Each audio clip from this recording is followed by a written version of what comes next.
نستعينه ونستغفره ونعوذ بالله من شرور أنفسنا ومن سيئات أعمالنا من يهده الله فلا مضل له ومن يضلل فلا هادي له أشهد أن لا إله إلا الله وحده لا شريك له وأشهد أن محمدا عبده ورسوله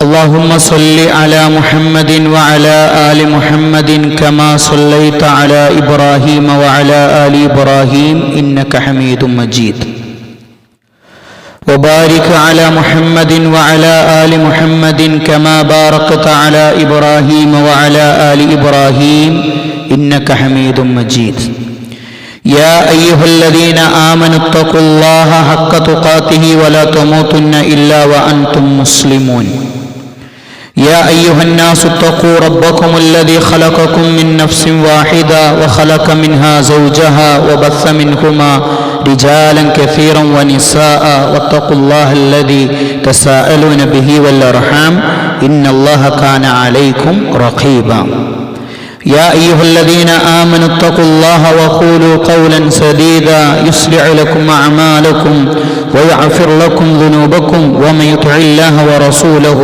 فقد فاز فوزا عظيما സ്നേഹമുള്ള വിശ്വാസികളെ, സഹോദരി സഹോദരങ്ങളെ, അള്ളാഹുവിനെ സൂക്ഷിച്ച് ജീവിക്കണമെന്ന് ഓർമ്മപ്പെടുത്തുകയാണ്, വസിയ്യത്ത് ചെയ്യുകയാണ്. ഇസ്ലാമിക സന്ദേശങ്ങൾ ലോകത്തിൻ്റെ വ്യത്യസ്ത ഭാഗങ്ങളിലേക്ക് അയക്കുവാനായി പ്രവാചകൻ സല്ലല്ലാഹു അലൈഹി വസല്ലമ കത്തുകൾ എഴുതിക്കൊണ്ടിരുന്നു. ദിഹിയത്തുൽ കൽബി എന്ന സഹാബിയുടെ അടുക്കലേക്ക് കയ്യിൽ ഒരു കത്ത് കൊടുത്ത് ആ കത്ത് മറ്റൊരു രാജാവിൻ്റെ അടുക്കൽ കൊണ്ടുപോയി കൊടുക്കാൻ ആവശ്യപ്പെടുന്നു. ആ കത്തിൻ്റെ ഉള്ളടക്കം ഇങ്ങനെയാണ്: ഫഇദാ ഫിഹി ബിസ്മില്ലാഹിർ റഹ്മാനിർ റഹീം മിൻ മുഹമ്മദിൻ അബ്ദില്ലാഹി വറസൂലി ഇലാ ഇർഖൽ അലീമിർ റൂം. റോമാ സാമ്രാജ്യത്തിൻ്റെ അധിപനായ ഹിർഖലിലേക്ക് അള്ളാഹുവിൻ്റെ റസൂലും അബ്ദുമായ മുഹമ്മദ് ബിൻ അബ്ദില്ല ബിസ്മി കൊണ്ട് തുടങ്ങുന്ന കത്താണിത്. സലാമുൻ അലാ മനിത്തബഅൽ ഹുദാ, സന്മാർഗം പിൻപറ്റുന്നവർക്കാണ് വിജയം. അമ്മാ ബഅദു ഫഇന്നി അദ്ഉക ബിദിആയത്തിൽ ഇസ്ലാം, ഇസ്ലാമിന്റെ സുന്ദര തീരത്തേക്കു ഞാൻ താങ്കളെ വിളിക്കുന്നു. അസ്ലിം തസ്ലിം, എങ്കിൽ താങ്കൾ മുസ്ലിമായാൽ താങ്കൾ രക്ഷപ്പെടും. യുതികല്ലാഹു അജ്റക മർറതൈൻ, രണ്ടു തവണ നിങ്ങൾക്ക് അല്ലാഹു പ്രതിഫലം നൽകും. ഫഇൻ തവല്ലൈത ഫഇന്ന അലൈക, അങ്ങനെ നീണ്ടുപോകുന്നതാണ് കത്ത്. കത്ത് വാങ്ങി വായിച്ച് തൻ്റെ കൂടെയുള്ളവരോട് വായിപ്പിച്ച് ഹിർഖൽ ആ കത്ത് കൊടുത്തയച്ച നാട്ടിലെ ആ പ്രവാചകനെ കുറിച്ച് അന്വേഷിക്കാൻ തീരുമാനിച്ചു. ആ നേരത്ത് ഷാമിൽ നിന്ന് കച്ചവടം ചെയ്തു വരുന്ന ഒരു സംഘം ആളുകളുണ്ടായിരുന്നു, അബൂ സുഫിയാന്റെ നേതൃത്വത്തിലുള്ള. ഹിർഖൽ അവരെ വിളിച്ചു വരുത്തിയിട്ട് കത്തുവ ഈലിയ എന്ന പ്രദേശത്തെത്തിയ അവരെ വിളിച്ച് ക്ഷണിച്ചിരുത്തി ആ കൊട്ടാരത്തിൽ വെച്ച് ആ കത്ത് വായിപ്പിക്കുകയും ആ പ്രവാചകനെ കുറിച്ച് അവരോട് അന്വേഷിക്കുകയും ചെയ്തു. ഓരോ ചോദ്യങ്ങളും ചോദിച്ച് അവസാനം ട്രാൻസ്ലേറ്ററുടെ സഹായത്തോടു കൂടി ഹിർഖലിന്റെ ചോദ്യമുണ്ട്: അയ്യുകുമാ ഖറുബ നസബൻ ബിഹാദർ റജുലി അല്ലദീ യസ്അമു അന്നഹു നബിയ്യുൻ, നബിയാണെന്ന് വാദിക്കുന്ന മനുഷ്യനോട് ഏറ്റവും നല്ല ബന്ധമുള്ള ആളാരാണ്? അബൂ സുഫിയാൻ എണീറ്റ് നിന്ന് പറഞ്ഞു, ഞാനാണെന്ന്.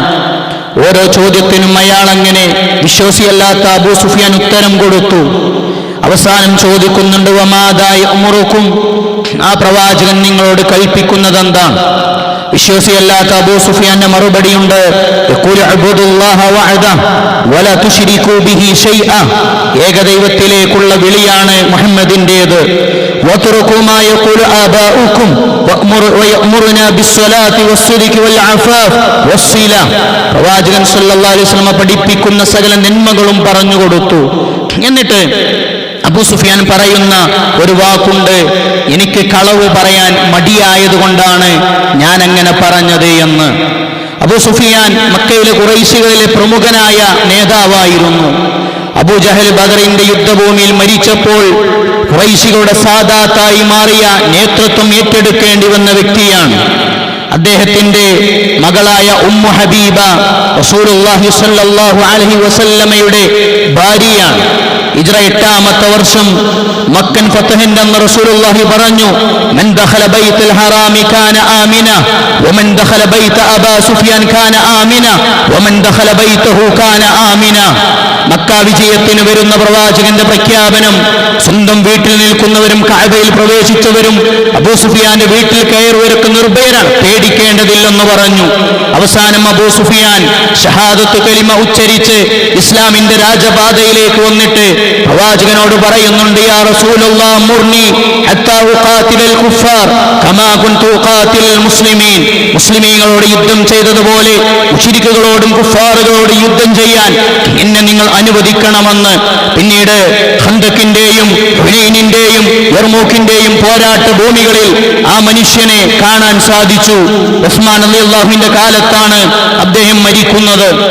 ആ സഹാബിയെ കുറിച്ചും അദ്ദേഹത്തിന്റെ മകനായ മുആവിയെ കുറിച്ചും വിമർശിക്കപ്പെടുന്നവരുണ്ട്.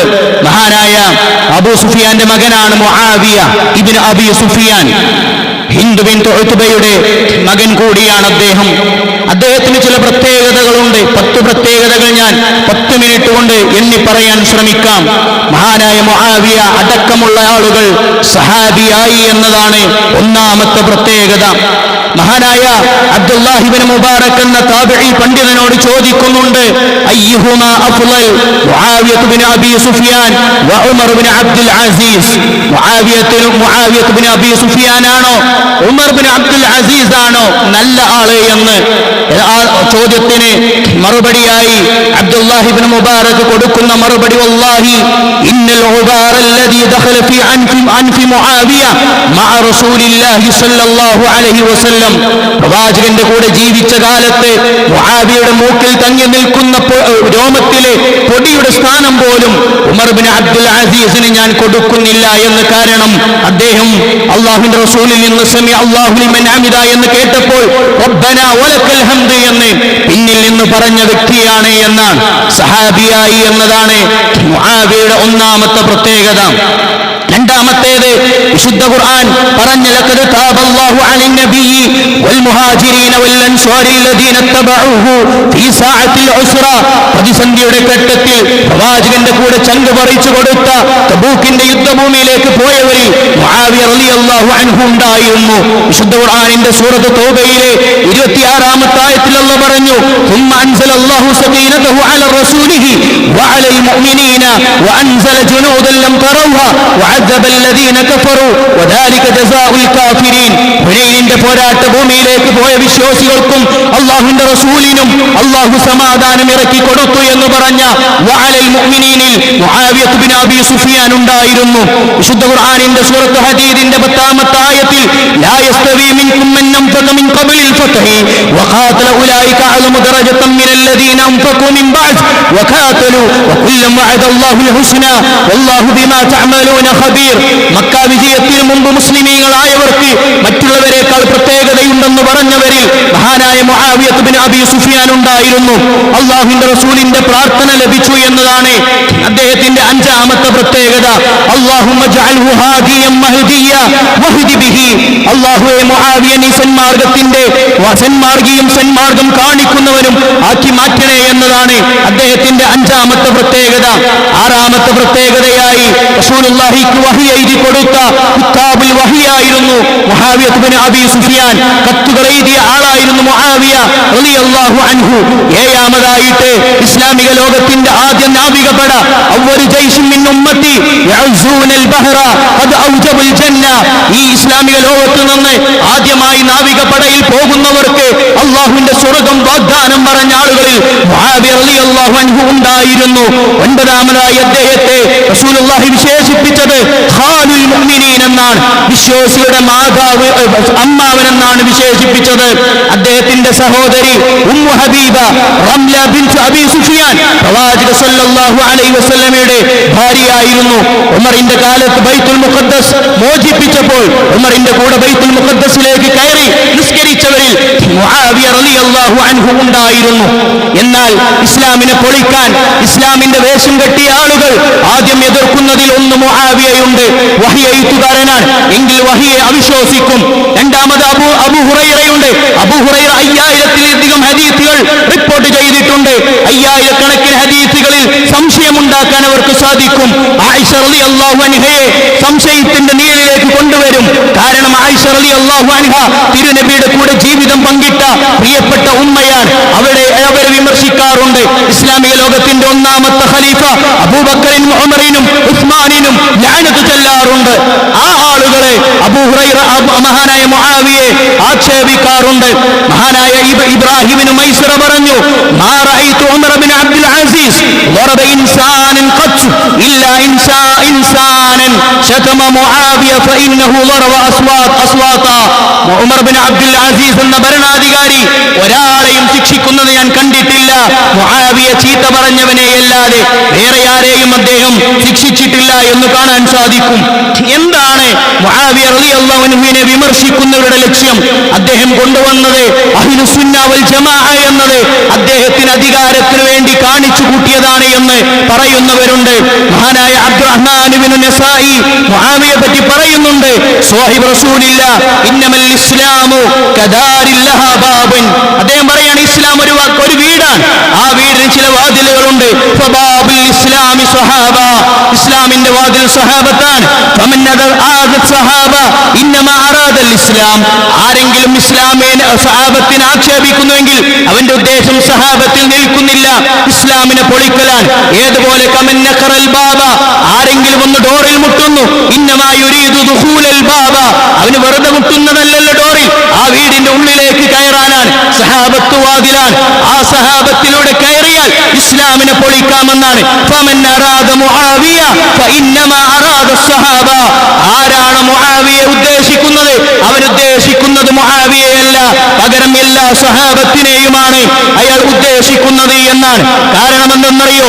മുആവിയെ പറയുന്നവർ പറയും, മുആവിയ റളിയല്ലാഹു അൻഹുവിനെ മഹത്വം വിമർശിക്കുന്നവർ പറയും, അബൂബക്കർ റളിയല്ലാഹു അൻഹു ഇസ്ലാമിക ലോകത്തിന്റെ ഭരണാധികാരിയായപ്പോൾ ഫാത്തിമ ബീവിയുടെ ജനാസ സംസ്കരിച്ചില്ല എന്ന്, ആയിഷ റളിയല്ലാഹു അൻഹ ജനാസ സംസ്കരിച്ചില്ല എന്ന് അബൂബക്കറിനെയും ഉമറിനെയും വിമർശിക്കുന്നത് പുണ്യമാണെന്ന് പഠിപ്പിക്കുന്നവരാണ് ഷിയാക്കൾ.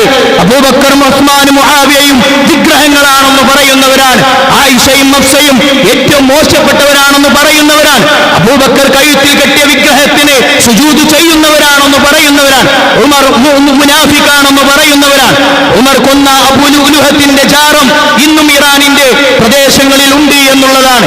ആ ഷിയാക്കളാണ് ജൂതന്മാരുടെ പിന്നിൽ കൂടി ഇസ്ലാമിനെ വിമർശിക്കുന്നവർ. മഹാനായ റബീഅ ഇബ്നു നാഫിഅ് പറഞ്ഞു, മുആവിയ ഇബ്നു അബീ സുഫിയാൻ സിത്റു അസ്ഹാബിൻ നബി സല്ലല്ലാഹു അലൈഹി വസല്ലം, അല്ലാഹുവിന്റെ റസൂലിന്റെ സഹാബത്തിനുള്ള ഒരു മറയാണ് മുആവിയ. ഫൈദാ കശഫ الرجل സിത്റ ഇജ്തറ അലാ മാ റവാഹു, ആ മറയങ്ങ് വലിച്ചാൽ, ആ വിരിയങ്ങ് വലിച്ചാൽ പിന്നെ എല്ലാം തുറന്നു കിടക്കും. മുആവിയ തൊട്ടാൽ മതി, മുആവിയയിലൂടെ ബാക്കിയെല്ലാം വിമർശിക്കാൻ പറ്റുമെന്നാണ്. അദ്ദേഹം ഒരു ഗോത്രരാജനാണെന്നും ഒരു ഭരണം പിടിച്ചടക്കിയവനാണ് എന്നൊക്കെ പറയുന്നവരുണ്ട്. എന്തിനാണെന്നറിയോ? അബൂബക്കറിനെയും ഉമറിനെയും വിമർശിക്കാനാണ്. അവരെ വിമർശനത്തിൽ നിർത്തുന്നില്ല. ആയിഷയും ഹഫ്സയും പ്രവാചകനെ കൊന്നതാണെന്ന് പറയുന്നവരാണ് ഷിയാക്കൾ. നഊദു ബില്ലാഹ്. സഹാബത്തിനേക്കാൾ ശ്രേഷ്ഠരാണ് ഇറാനിലെ ജനതയെന്ന് പറയുന്നവരാണ്. അവിടെ കഅബയേക്കാൾ ശ്രേഷ്ഠത അവരുടെ നാട്ടിലുള്ള ചില സ്ഥാപനങ്ങൾക്കുണ്ട് എന്ന് പറയുന്നവരാണ്. അങ്ങനത്തെ ആളുകളെ ആരാണെന്നറിയോ? ഒരു ചാരങ്ങളില്ലാത്ത തൗഹീദിന്റെ സുന്ദര ഭൂമിയായ, സുന്നത്തിന്റെ കോട്ടയായ, ശിർക്കിന്റെ അടയാളങ്ങളൊന്നുമില്ലാതെ അല്ലാഹു സംരക്ഷിച്ച മക്കയേക്കാൾ കഅബയേക്കാൾ ശ്രേഷ്ഠമായ നാട് അതല്ല, ശ്രേഷ്ഠമായ നാടെന്നും അതല്ല, ബൈത്തുൽ അതീഖല്ല ഏറ്റവും നല്ല സ്ഥലമെന്നും പറയുന്നവരാണ്. എന്താണ് അവർ ഉദ്ദേശിക്കുന്നതെന്നറിയോ? മുആവിയ അടക്കമുള്ള, അബൂ സുഫിയാൻ അടക്കമുള്ള അദ്ദേഹത്തെ വ്യാജ സഹാബി എന്നാണ് പറയപ്പെടുന്നത്.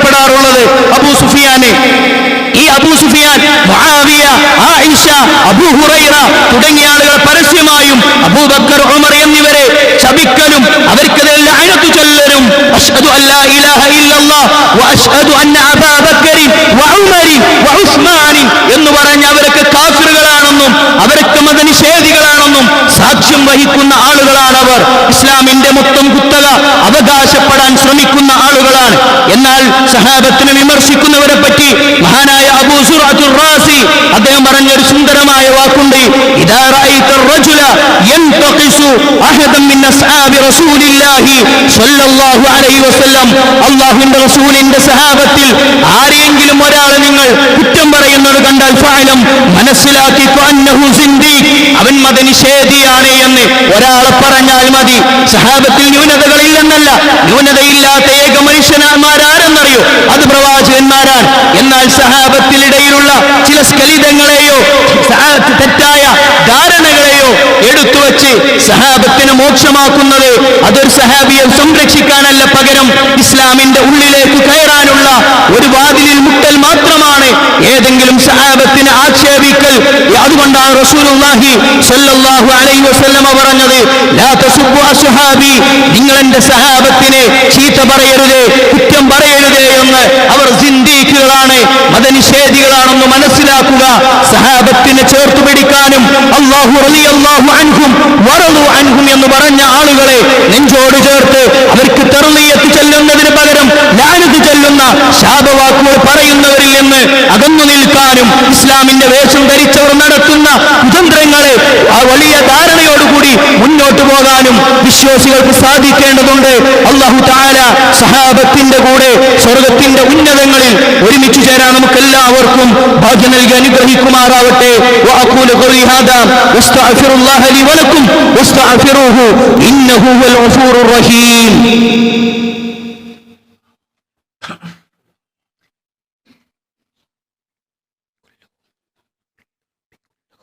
അൽഹംദുലില്ലാഹ് അൽഹംദുലില്ലാഹി കഫാ വസ്സലാത്തു വസ്സലാമു അലാ റസൂലിഹിൽ മുസ്തഫ വഅലാ ആലിഹി വസഹബിഹി അജ്മഈൻ വബഅദ്. ഒരിക്കൽ കൂടി റബ്ബിനെ സൂക്ഷിക്കണേ എന്ന് ഓർമ്മപ്പെടുത്തുകയാണ്, വസിയ്യത്ത് ചെയ്യുകയാണ്.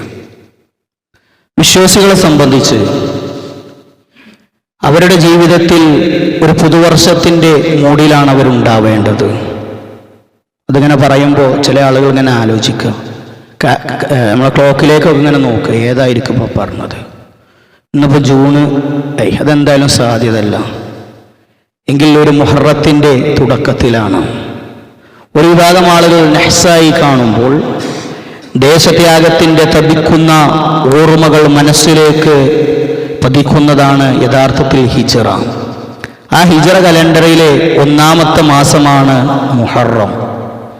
ആ മുഹറം മാസത്തിൽ വിശ്വാസികളെ സംബന്ധിച്ച് അവർക്ക് ചില തീരുമാനങ്ങൾ എടുക്കാനും കരുത്താർജിക്കാനുമൊക്കെ പറ്റേണ്ട ഘട്ടങ്ങളാണ്. പടച്ചറബ് അങ്ങനെയാണ് നമുക്ക് സംവിധാനിച്ചു തന്നത്. റമളാനിൻ്റെ ഈമാനിക ആവേശങ്ങൾ ചോർന്നു പോകുമ്പോൾ ചില പുണ്യമാക്കപ്പെട്ട ദിനങ്ങൾ ദുൽഹിജ്ജയിൽ തരുന്നു.